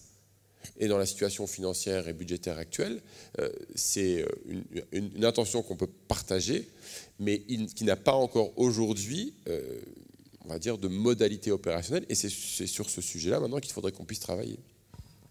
Agnès Firmin-Lebaudot. Oui, je crois que nous sommes d'accord sur le constat. Le choix, il sera politique. Politique d'accompagner, de faire un choix politique très fort sur l'égalité de traitement de nos territoires. Et puis, moi, je vous rejoins sur la nécessité, j'allais dire, de peut-être reclarifier le rôle de chacun et le rôle d'accompagnement que doit être celui du département en tant que chef de file des solidarités. Mais on peut commencer par des mesures assez simples. Et d'ailleurs, nous avons proposé une en termes de clarification pour la tarification des EHPAD. Revenons à un système binaire. Il y a la branche hébergement, très clairement, et regroupons le soin et le dépendance, et les directeurs auront affaire à une personne pour négocier le CEPOM. Simplifions les choses. Simplifions. Il y a des mesures assez simples à prendre assez rapidement. Je voudrais qu'on prenne quand même quelques questions de la salle, parce que le temps file, le débat est ouvert, il a vocation à se poursuivre. Mais est-ce que vous avez des questions à poser à nos intervenants? On va prendre quelques... vous levez le bras, ce sera la seule façon efficace. Il y a des hôtesses qui vous passeront les micros. Est-ce qu'il y a une question? Oui, non? Vous levez la main, vous levez? Oui. Bonjour. Oui, bonjour, Willy Siret, LNA Santé. Justement, moi j'avais une question sur la gouvernance du système. Vous venez de conclure par ça. Vous avez parlé de parcours, de décloisonnement. Comment on va améliorer le parcours décloisonné dans un système où une autorité publique, en l'occurrence le département, a une vision et une compétence très éloignée du sujet sanitaire, du sujet hospitalier. Or, dans le parcours de la personne âgée, il y a quand même souvent un volet sanitaire. Et puis d'un autre côté, une agence qui, elle, a un regard assez éloigné quand même sur une partie du maintien à domicile au travers des services à domicile. Donc comment on va décloisonner, mettre en place un parcours efficient et efficace quand, au mieux, dans certains territoires, les départements, alors que les PRS sont en train de tous être votés, relance des groupes de travail sur l'EHPAD de demain, le parcours de la personne âgée, sujets qui ont été travaillés pendant 12 mois dans le cadre du PRS auparavant, mais on redémarre les discussions. Ou au pire, et M. Lafourcade le sait, certains départements rejettent les PRS. Donc ça va être très sympathique sur la mise en place de la gouvernance et du décloisonnement sur ces territoires-là. Donc comment ça marche le système quand il y a 2 capitaines dans un navire? Monsieur Lafourcade. Merci. Je ne vous ferai bien évidemment pas de réponse générale, mais des réponses cantonnées à ma région. Effectivement, je crois qu'on est à peu près tous d'accord pour dire qu'une réforme qui éviterait ces comportements, ou en tout cas ces tutelles bicéphales, serait une réforme qui nous ferait gagner beaucoup de temps. Et puis je souscris pleinement à cette forme de répartition qui me semble tout à fait claire et tout à fait fidèle à l'esprit de la décentralisation. Tout ce qui est allocation de ressources, peut-être du niveau national. Par contre, la vraie valeur ajoutée, c'était ça aussi, l'esprit de la décentralisation. En 82, la vraie valeur ajoutée, c'est la proximité de l'accompagnement. On ne peut pas imaginer que l'accompagnement ne soit pas de proximité. Ceci étant posé, je crois que nous pouvons, et nous le faisons d'ailleurs sur le territoire entre gens de bonne volonté, en attendant des réformes d'envergure plus importantes, nous pouvons mettre en place des dispositifs finalement assez simples si on a envie qu'ils voient le jour. Nous avons tous en tête qu'on pourrait construire ce qui serait une plateforme territoriale de services mutualisés. On doit pouvoir y arriver même à réglementation constante. Finalement, comportant dans une logique de parcours, l'hospitalisation à domicile, l'aide au domicile, que ce soit le SPASAD, que ce soit le SAD, que ce soit le SIAD, et puis bien évidemment l'EHPAD. Et puis pour en revenir à l'illustration que vous avez prise, et pour en revenir quand même au thème principal du jour, l'EHPAD, je crois que nous pouvons ensemble, et nous le faisons sur beaucoup de territoires, essayer de co-construire cet EHPAD de demain, qui serait déjà un EHPAD qui irait au-delà de la simple frontière architecturale de l'EHPAD lui-même, mais qui aurait une forme de responsabilité populationnelle entre l'EHPAD sur le territoire, l'EHPAD et le domicile, notamment par des appels à projets co-construits entre départements et ARS, à partir de constats très simples et très rapidement. Premièrement, ça a été dit par votre président il y a quelques minutes, l'EHPAD, notamment en zone rurale, mais pas seulement, c'est une formidable expertise en gériatrie et en gérontologie. En zone rurale, il n'y en a pas d'autres à 20 ou 30 km à la ronde. Et en zone urbaine, on pourrait peut-être aussi de temps en temps le démontrer. En même temps, et c'est le deuxième constat, on voit bien qu'on ne devrait pas créer beaucoup de places supplémentaires dans les prochaines années. Je ne suis pas dans les secrets des dieux, mais on voit bien, certains peuvent penser que ce sont pour des raisons financières. N'oublions pas quand même qu'il est assez rare, et ce n'est surtout pas péjoratif pour vous, ni pour ce que nous faisons de concert, il est assez rare qu'une personne entre spontanément, par un choix éclairé, délibéré, spontané, dans un EHPAD. Donc il va falloir qu'on travaille sur ces EHPAD qui voient le jour, ici ou là, qui sont de vrais pôles et de vraies plateformes de services sur l'ensemble du territoire, qui aident au maintien à domicile par le baluchonnage, qui prévoient des moments de répit pour l'ensemble des aidants, qui offrent bien sûr toute la palette de l'offre, accueil traditionnel, accueil de jour, accueil de nuit, hébergement temporaire, qui proposent des activités pour la population âgée se trouvant alentour. On peut déjà, me semble-t-il, à réglementation constante, commencer à préfigurer ce que pourrait être l'EHPAD de demain et qui voit le jour sur plusieurs parties de nos territoires. Alors, je voudrais prendre encore des questions un petit peu courtes qui favoriseront des réponses courtes également. C'est que la nature des sujets abordés ne favorise pas ce tempo, mais c'est pour le bien des débats, parce que nous avons d'autres invités à venir. Non, personne? Une seule question? Si. Non? Oui, monsieur. Bonjour, Gérard Herman, je suis directeur d'une école de psychomotricité. Et le mot psychomotricité ayant été prononcé par Jean-Alain, je tiens à le remercier. Donc je suis un directeur d'école, enfin de formation heureux, quand je suis parmi vous et heureux quand je suis avec nos étudiantes, lesquelles sont heureuses, je tiens à le préciser, d'aller en stage, en formation en apprentissage et en exercice dans vos institutions. Elles le sont heureuses, elles le disent.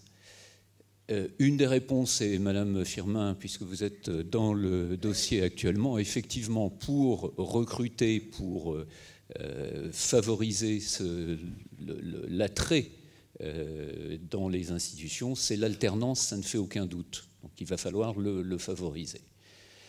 Ce qu'il faut aussi, c'est rapprocher les établissements de formation des employeurs.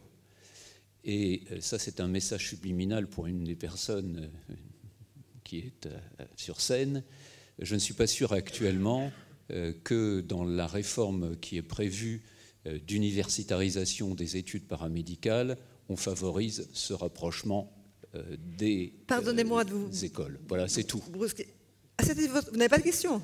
Non, non, alors l'échange se poursuivra pendant l'heure du déjeuner, si vous voulez bien. C'est un message subliminal. D'accord, ah ben, je vous remercie. Je pensais que vous alliez nous poser une question. Alors écoutez... Il n'était pas subliminal, je vais juste dire deux mots. Deux mots vraiment, parce qu'on va vraiment exploser. Il se trouve que j'ai une autre casquette de faire le travail de rapprochement de l'université des formations paramédicales. Ce n'est, contrairement à ce qui vient de dire, absolument pas contradictoire avec l'affirmation des besoins professionnels, avec la prise en compte des préoccupations des employeurs. C'est même tout le contraire, dans la mesure où, on l'a vu hier, et le président de la République l'a dit sur un exemple qui n'est pas celui que l'on traite ce matin, mais par exemple sur la question des opticiens. Mais on a plusieurs professions dans ce registre. Un des sujets, c'est quelle valeur on va donner quelle valeur on va donner à la dimension santé dans un certain nombre de professions. C'est les diététiciens, c'est les opticiens, etc. On va rajouter une année à la formation des opticiens dans le cadre de la réforme que le président de la République a indiqué hier, mais on va le faire à l'université. Simplement, comme on évoquait tout à l'heure les possibilités de déploiement des aides-soignantes sur des formations d'infirmières, on a besoin là aussi de déverrouiller le système pour déverrouiller les possibilités de l'alternance et cela, on va le mettre en place dans le cadre des réformes. Merci beaucoup. Nous allons rester là pour ce débat auquel je vous remercie à tous d'avoir participé. Merci. On peut les applaudir chaleureusement. Vous pouvez regagner vos places. Merci infiniment. Alors, on va maintenant parler, si vous voulez bien, des résidences services seniors. Elles ont un franc succès depuis qu'elles ont été lancées, même si elles n'ont été reconnues par la loi qu'en 2015. Et elles viennent de prendre une belle initiative dont on va parler. Elles ont lancé un label. Pour cela, je vais demander à Frédéric Walter et à Benjamin Misery de venir me rejoindre.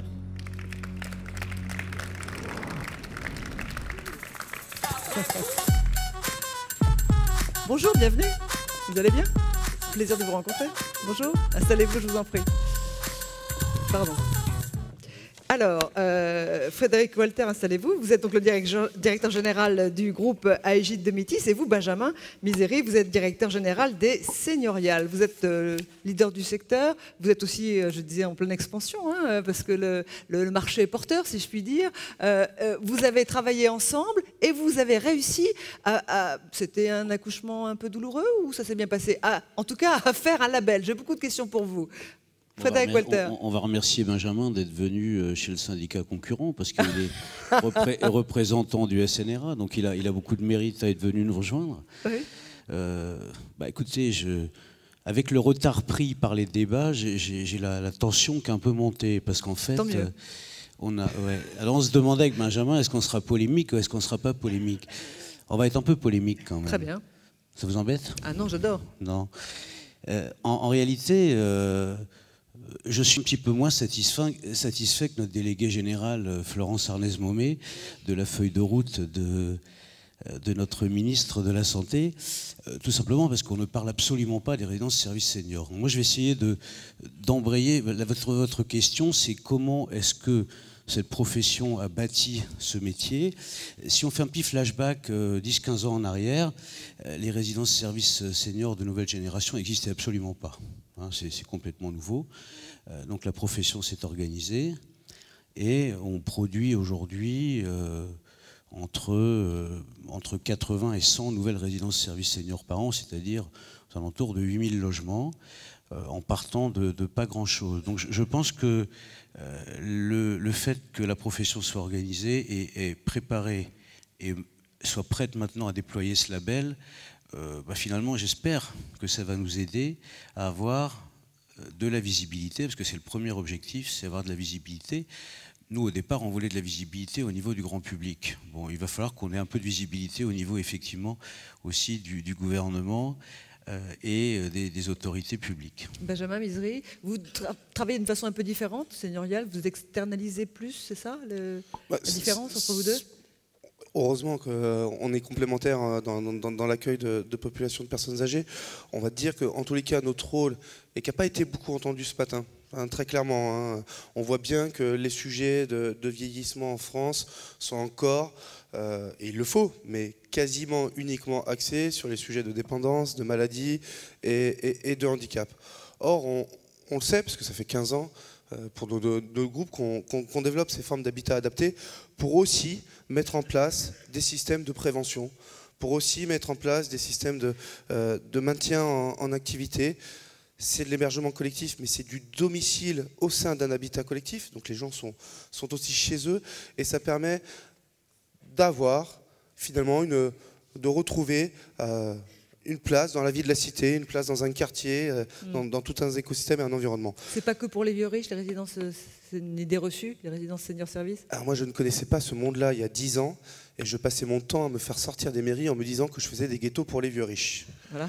Voilà. Le revenu moyen d'une personne en résidence senior aussi, selon bien évidemment les régions et les pouvoirs d'achat qui sont associés, entre 1800 et 2500 euros par mois.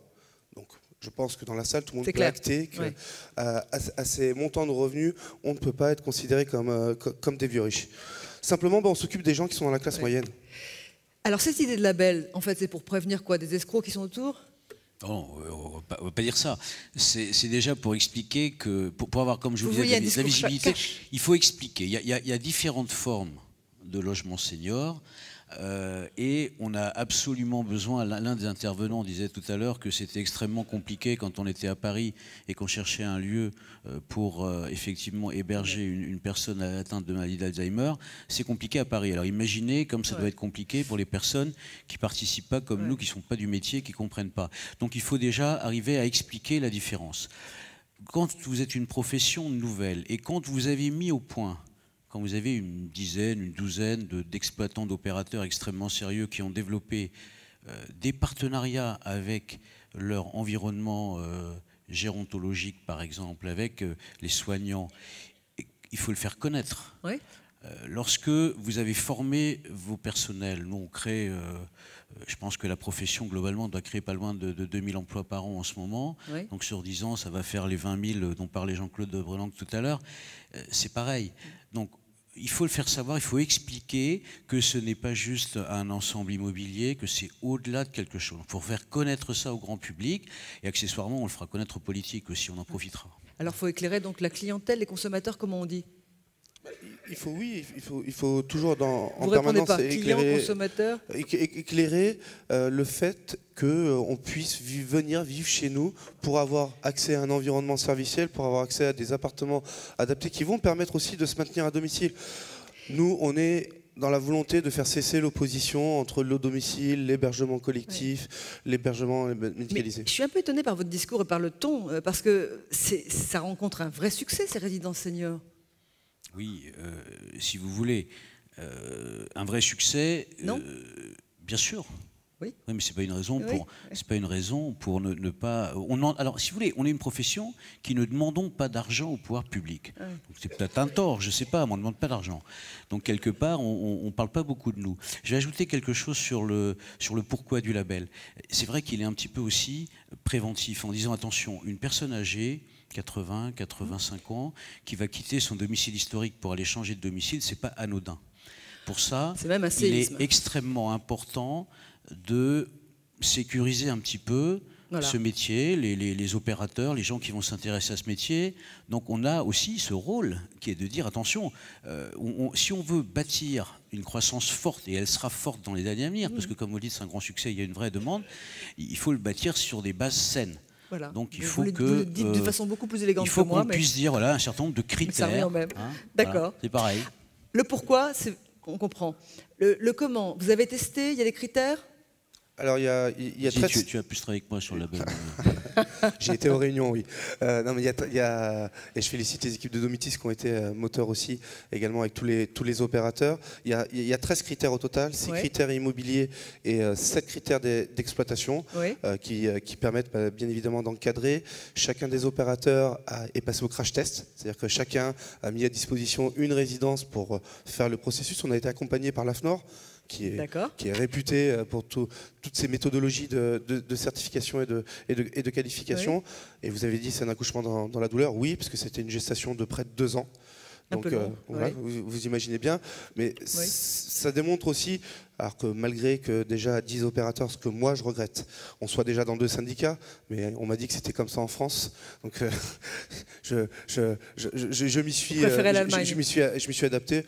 Je ne connais pas forcément les schémas syndicaux en Allemagne, mais en tous les cas, ce qui est sûr, c'est qu'ensemble, ça nous a permis aussi de définir un tronc commun, ce qui n'avait pas été fait sur les 15 dernières années. Et je pense que c'est essentiel aux yeux du grand public. Et on l'a vu à la fois la semaine dernière, mais même aussi ce matin, nécessaire au milieu institutionnel, politique et professionnel. Comment on va s'y prendre pour être labellisé ? Écoutez, c'est assez simple. Donc on a validé dans cette phase de test le fait qu'on a ajusté un petit peu quand même les quelques critères, quelques choses qui n'étaient peut-être pas nécessaires, qu'on a simplifié. Et là, on va ouvrir officiellement, on va créer un GIE. Les 2 syndicats vont, avant d'en former plus qu'un, un jour peut-être, on verra, vont créer un GIE. Ce sera né ici, cette idée, en germe. On ne sait jamais. Bon, et donc on va créer un GIE et on va commencer effectivement le déploiement. Donc ce sera basé sur le volontariat. Il faudra adhérer à l'un des 2 syndicats dans un premier temps, de toute façon, pour se porter candidat à l'obtention de ce label. Le coût, il est connu, c'est 2 500 € pour une labellisation d'une durée de 4 ans. D'accord. Et on va commencer à déployer ça. Je pense que d'ici la fin de l'année 2018, on va pouvoir établir une première liste de résidences-services labellisées. On n'a pas donné le nom du label. Vous savez comment il s'appelle ? Oui, Visea. Bien. Visea. Oui. Est-ce qu'on peut... Il y a un visuel, non ? Voilà. Je sais pas. Voilà, tapin, une petite musique, peut-être. Bravo. Alors, on est en pleine actu, parce qu'effectivement le communiqué annonçant le lancement a été publié il y a 2 jours. Bravo. De toute façon, on est en pleine actu depuis le début, avec Emmanuel Macron qui a fait quasiment notre... actu. Alors, au premier rang, il y a Jean-Marie Fournet, qui est le président du CINERPA RSS. Il est là. Oui, bonjour. Je voudrais savoir... Bonjour. Un micro, ce sera mieux. Bonjour. Vous allez bien ? Très bien. Quel regard vous portez sur ce label, sur cette démarche ? Écoutez, après 2 ans de labeur, je crois qu'on peut être très, très satisfait. C'est l'aboutissement d'un travail et du rapprochement de 2 syndicats quand même, il faut le noter. Donc c'était pas forcément évident. Et c'est aussi le travail de tous les adhérents. Donc les adhérents qui représentent aujourd'hui à peu près 50% du marché des résidences services seniors. Donc effectivement, c'est un produit assez nouveau. C'est vrai qu'on peut regretter un peu d'être encore absent des débats, mais je pense que grâce à ce label, on va peut-être être un peu plus visible à l'avenir. Voilà, parce que de fait, depuis 3 ans, on a créé à peu près 300 établissements. Ça représente quand même malgré tout près de 5 milliards d'euros d'investissement en France. Il y a eu des créations d'emplois relativement importantes, puisque chaque résidence emploie entre 15 et 20 personnes en équivalent temps plein. Donc vous voyez que les enjeux sont quand même importants et qu'on est sur un produit de prévention, donc je crois qu'il est aussi un très bon observatoire d'une façon générale pour accompagner les personnes âgées. Puisqu'au-delà des critères qui ont été mis en place dans le cadre de ce label, c'est aussi toute la démarche qui compte, parce que de fait c'est un label qualité, et donc c'était aussi pour s'assurer que les adhérents qui demandaient cette labellisation, je dirais, soient en phase avec la vision qu'on pouvait avoir de cette profession nouvelle. Ça veut dire que le senior doit être au centre des préoccupations des exploitants de résidences. Sans ça, on fait de l'immobilier, on ne fait pas de la résidence service senior. Donc c'est effectivement une garantie, je pense, au niveau de la profession pour aller de l'avant à l'avenir. Voilà, je suis très très satisfait de cet aboutissement.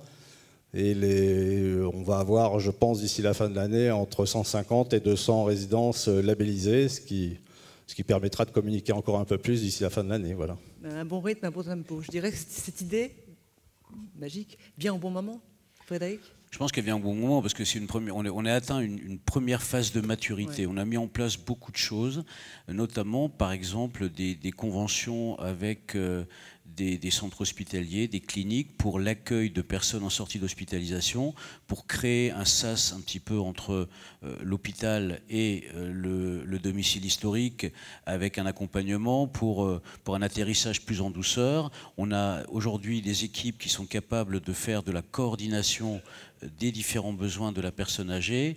Et je pense que le rôle que ce métier, que ces résidences jouent dans la prévention effectivement de la dépendance, et avec un effet à moyen et long terme bénéfique pour l'ensemble de la population et même pour les finances publiques, je pense que c'est quelque chose d'important qui mérite que ce label soit déployé maintenant, et c'est le bon moment, et comme le disait Jean-Marie, et explique bien le sens de notre démarche, c'est de fournir des services de l'accueil, et ça n'a rien à voir avec un produit qui serait simplement un produit immobilier. Un mot de conclusion, Benjamin ? Merci. Oui, il faut considérer que les formes d'habitat qu'on développe sont aussi des formidables territoires d'observance. C'est-à-dire parce que nous, on a des gens qui n'ont pas de pathologie de dépendance, mais ont entre 60 et 90 ans. C'est-à-dire qu'à 80 ans, le coup près et la guillotine, ça ne va pas sur toutes les personnes. Voilà, moi je viens de tourner un clip avec une dame de 98 ans. Voilà, c'est la mamie rock des seigneuriales. On a tourné un clip de musique de manière complètement déchaînée et enjouée. Il faut cesser de stigmatiser, et du coup, on voit qu'on peut mettre en place un nombre important de dispositifs préventifs, que ce soit sur le maintien d'activité, qu'il soit physique ou cognitif, que ce soit sur le maintien du lien social, parce que quand vous avez une résidence dans un quartier, finalement, c'est une résidence où il y a des gens qui ont du temps, et qui ont du temps à donner, qui ont du partage, qui ont de la transmission à faire. Ça devient des vrais piliers de quartier, et quels que soient les territoires, qu'ils soient urbains ou ruraux, pour finalement générer autour de cette résidence tout un écosystème d'activités. J'entends beaucoup de sociologues nous parler de la mixité intergénérationnelle. Bon, nous, moi, je ne suis pas un sociologue, je ne sais pas trop réfléchir, par contre on fait. C'est-à-dire qu'on met en place dans chacune de nos résidences de leur propre initiative. On a 37 chorales par exemple, entre les écoles primaires et les résidents des seigneuriales. On est devenu, et je sais que chez Domitis on va se faire la course cette année, on a relancé par exemple des opérations comme le Téléthon, dans certaines villes en milieu rural, où on devient un vrai pilier pour organiser des opérations caritatives. Voilà, on est des lieux de vie, nous existons. Il y en a qui disent pour vivre heureux, vivons cachés. Avec Frédéric, nous on a décidé de nous montrer. On peut vous applaudir, bravo pour une belle initiative du label Visea. Merci beaucoup, merci infiniment messieurs. Alors, on écoutera Emmanuel Todd tout à l'heure.